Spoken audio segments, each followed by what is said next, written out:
Hema committee report പുറത്തുവന്നതിന് പിന്നാലെ cinema മേഖലയിൽ സമാനതകളില്ലാത്ത പ്രതിസന്ധി. സംസ്ഥാന സർക്കാർ തീരുമാനിച്ചിരുന്ന സിനിമാ കോൺക്ലേവ് മാറ്റിവെച്ചു.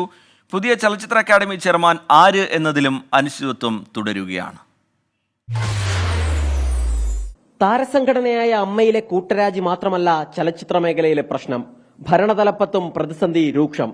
ചലച്ചിത്ര അക്കാദമി ചെയർമാൻ സ്ഥാനത്ത് നിന്ന് രഞ്ജിത്ത് രാജിവെച്ച ഒഴിവിൽ ഉടൻ പുനർനിയമനം നടത്തണം. ബീന പോളിനെ അക്കാദമിയുടെ തലപ്പത്തേക്ക് കൊണ്ടുവരണമെന്ന് ഒരു വിഭാഗം.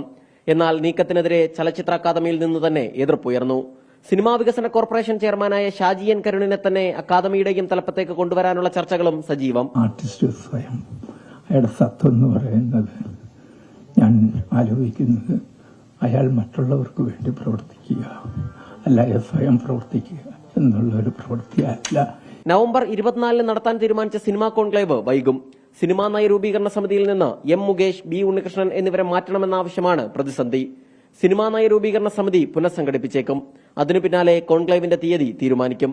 അതിനിടെ ഇടതുപക്ഷ സംഘടനയായ പുരോഗമന കലാസാഹിത്യ സംഘത്തിന്റെ തലപ്പത്ത് സ്ത്രീകളില്ലാത്തതും ചർച്ചയാകുന്നു. 24 തിരുവനന്തപുരം.